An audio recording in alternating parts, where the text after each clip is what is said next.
Okay, now let's talk about how to design our programs utilizing the structure chart to hopefully uh, modularize our program, our goal for this whole piece. It's not much different. There's a little bit difference, but not a lot of difference when it comes to your design. Okay, remember VB Auto Center. I think I say that every video, so I think you probably remember it by now. Gone through here. Here's our specifications, our requirements, basically, and our inputs. And we define. I'm not going to bore you with the details of it. You should know it by heart by now. But we have base prices, our input, our trade-in, our accessories, and our finish. Okay. And let's see. I'm going to make this come down here. And we had our AF price, our tax, our subtotal, and our amount due. So based upon this particular, what do I say, problem, what I would do now, instead of diving right into the pseudocode, I would go to the structure chart to kind of break this thing down. Now, as we're doing this, once again, designing is not an exact science. We're designing so we can actually go back and forth, get it right before we ever dive into our program, so we minimize the amount of time we're actually programming. And so we're solving the problem first. You should know this by now. And then we basically program it. So our goal is to spend a little bit more time on our design in regards to now figuring out how to build it not only logically, but in the correct modules and how we're going to break all this down into this piece, okay? So I got a lot of this done already. And so what I would do is I would sit back and I would see that I have to, validate and so on. But again, we don't validate in our design. So I don't want you to write the code for validation in your design. So we're not going to worry about that. We're really going to kind of focus on our outputs here. And so what I would do in this case is I would sit back and I would look at this, but I would go into the different pieces. Number one, when I say we don't validate our design, we don't write the pseudocode for our validation. But in this case here, I have two inputs, validate base price and validate trade. Based upon my original design, I'm going to pull this over here. And so we kind of have it. Whoops, and I lost that. There you go. And then we'll pull this over here. There you go. And we can kind of look at this a little bit easier. And since I have my inputs and identified my inputs as really are going to be doubles, so I'm going to bring this in versus I'm going to be using, again, this is designing. I'm thinking this whole thing through. These are going to be, do I want this accessory? Do I want this finish? Obviously, what I'm going to be doing in my program is using controls that's really more Boolean, is it on or off type of thing. So I'm not going to be really bringing these in to do calculations with it. So these are the two I actually need to validate. So with that said, I got my get and validate input. You should always have that if you're going to have input that needs to be validated, okay? And then once again, you should have a box for each thing, each piece of input that you're going to be validating. So if in this case, I have two. If I had more than two, I would have 3 or 4 or 5 based upon each one. If I only had one, I'd probably still, for consistency purposes, have the main piece here and then call it. Okay, once again, the whole goal is, separation of concerns, one purpose, and the potential of reuse. Does that make sense? And that's what we're trying to accomplish there. All right? Okay, cool. Now that we have that, my focus is going to turn really into my subtotals. Okay, I'm sorry, it's going to turn into my outputs. I keep reading things and thinking of things as I go here. I'm always going to have a calculation section. I would believe that that calculation section will always be broken down into the sub pieces that's going to make up all the calculations we're going to do. There may be a very small program you write in which you don't really need to break it up, but right now, for sake of examples and the sake of practicing, break it up. Have a calculations, and the only thing the calculations is going to do is control the different pieces that is going to create the calculations, okay? So if you come across a problem that only has really one output, still break it down on how you're going to solve it. Have a calculations, have it call something else, all right? Again, we're practicing, because in real life, we wouldn't have a very simple program. In real life, where I have 1,000, 2,000, 3,000 lines of code. We're practicing now, okay? Display, you never need to break down display. Okay, well, I hate to say never. Just don't say never. Never is a very distinct word, or we say an absolute word. Okay, and so very rarely you'll break down display. The display for me, for probably the remainder of this course, will be for if you're just going to put the stuff back out onto the out onto the form with no logic associated with it, meaning you're just going to put it back out to the labels. Just keep one display box, and that's what you're going to do in everything. All your displays will be in that procedure. If for some reason in the future or you come across a situation that your display is based upon logic, meaning I want to show this if this is this way, I want to show this differently if it's this way, then you may want to break it down, okay? Because, once again, not justifying, describing the different pieces and what you're doing. If it's simply taking all your totals and putting it back on the form, one box, and that's pretty much what you'll be doing right now. But like I said, in the future, if your displays get more complicated than just taking the results and sticking them into the labels, then you may want to break it down, okay? Again, this is so subjective. We talked about this being subjective, meaning there's no exact one way, okay? There's multiple ways. It's how, an author, if you think about textbooks, there's a million different textbooks out there on Visual Basic. And there's a reason for that, because everybody has their way of presenting their material in a way they want their people to understand it. Courses such as the one you're taking right now, how I teach it versus how other people teach it is probably totally different. Of course, I'm correct, they're wrong. That's a joke, but you get the idea, okay? So how you want to do this is really up to you, and it's pretty subjective. It's pretty much subjective. The idea is, though, is maybe have other people read it and take that input. Don't get, we want to say, egotistical about it to the point that I'm not going to change it, I'm right, you're wrong, but take their input and make sure they understand what you're doing. And so based upon their understanding, you can learn from that. Again, you're writing this for somebody else to understand. Does that make sense? All right. So what I would do here is I would sit back and I would look at my outputs and say, okay, I need an AF price. And so based upon that, I'm going to take my calculations and literally create a box for every output. You see how I have that there? AF price, tax subtotal, and grand total. When I get to AF price, I start realizing that AF price is a little bit more than just, one thing. There's literally two things going on here. The AF price, the A being accessories and the F being finish. So I would probably break them down. Once again, if I kept those together, I'm doing two things, not one thing. There's two purposes. I'm figuring out the accessories price, and I'm figuring out the finish. So with that, I would contend that's two different purposes, and they should be separated. But the AF price is going to control it. Does that make sense? So that's kind of how I would start this design. Now, again, you're designing.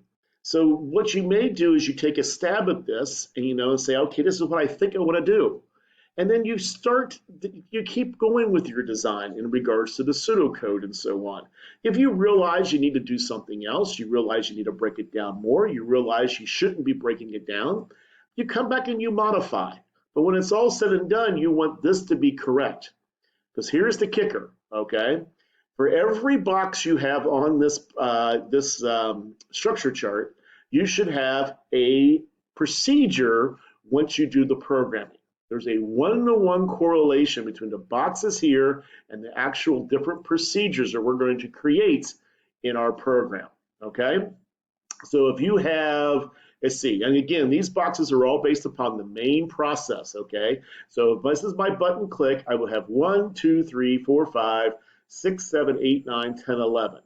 I should have 11 procedures as part of my button click in my program when I'm done with this. If I have 9 and this shows 11, I need to fix it somewhere, okay? Something went wrong. There should be a one-to-one correlation. Does that make sense? Okay. So what's next here? Okay, now that I have this, I can start into my pseudocode.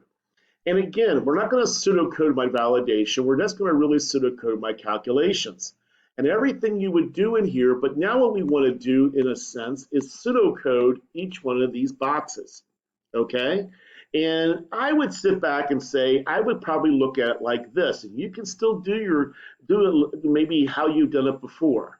So let's get back here, and yeah, we'll just come right here and bring this over a little bit more. We'll still have that sitting back there just in case. And if you remember our pseudocode here, we say get the BPI, TI, accounting and finance. Okay, I'm sorry. What am I talking about? Get the base price, the trade-in, accounting. I don't know where accounting from. Accessories and finish. This is what happens when you abbreviate. You should never abbreviate. And I just did it right there. I apologize. And so in this case, I'm going to get those. Obviously, that piece right there will be in get and validate, trade-in. I don't need to go into the validation of it, but obviously the get part will be there. And what I could do here to sit back and help me understand this is I would say, let's see if I can get this here. Oops, I'm sorry. I'm going to go here and do some bolding and underlining. And I would probably say get and validate input. Okay? And that will be right there. Okay? Pretty simple. So in a way, what you can actually do is go ahead and write your code, okay? Write your logic the way you would normally do it, like one big thing. But then what you want to do is break this thing out, okay? And tell me what's going to go on in each individual box in this case, or in this case, procedure that's on the structure chart. This piece right here is going to be under, let's see, what did I call it? Calculate accessories cost. So calculate, I lost my accessories cost. Okay, I spelled accessories wrong, I know. There you go, thank God for good old spell check. All right, and once again, I'll come up here, I'm gonna bold it and underline it. Gonna get this right here, so what I'm doing here is saying that's gonna go in that particular piece. This is gonna be, tell you what I'm gonna do, for the sake of going back and forth, I'm gonna put this right here. This is gonna be calculate finish cost, right?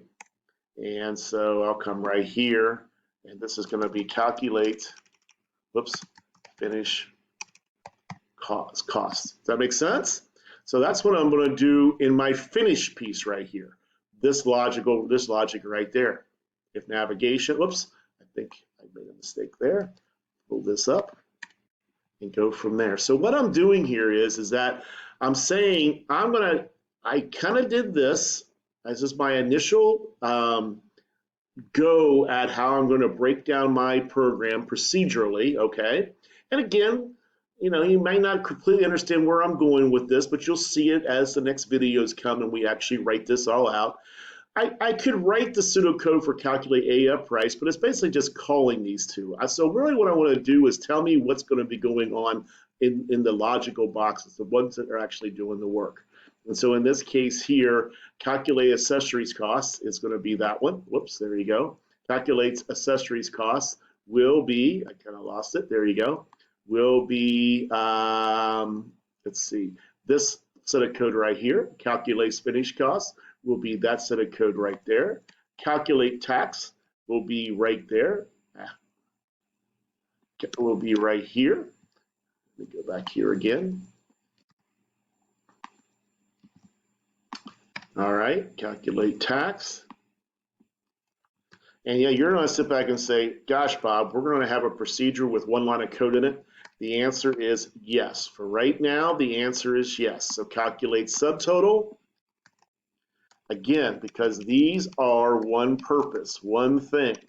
Each one of these are separate things, and then this one would be calculate total. Okay? And then finally, yep, there we go right there, and we could say this is going to be the display right here. Okay?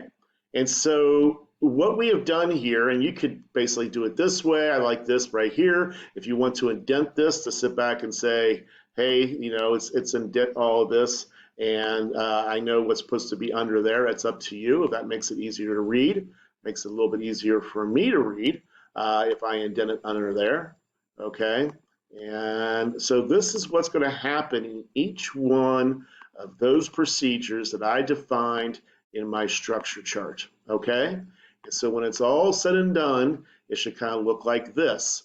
And if you see what I did there, I kind of went ahead and wrote the whole logic, and then I separated it based upon my structure chart. And to me, that's a nice way of getting started with this and keeping it as simple as possible, okay? Another way of doing it, obviously, is to sit back and do your structure chart and then pseudocode each one of them and think about it one thing at a time as you're walking through it. Meaning, well, the first thing I gotta do is calculate the accessories costs, and this is how I'm gonna do it. Okay, the next thing I gotta do is the finish costs. Okay, this is how I'm gonna do that. Calculate my tax, okay, subtotal, and so on. You get it? So you can do it either way, whatever's more comfortable to you right now to allow you to understand all of this as you move forward. But the most part, this is what you want to do when you design your program now. You want to do a structure chart. As I said before, if I do my initial structure chart, like this right here, and I come over here and I start writing things and I realize, you know what, I need to break that down, or maybe I shouldn't break that down. I can always come back over here and change things. You're designing. Nothing is 100% correct until you're finished. Okay, that's why we design before we code.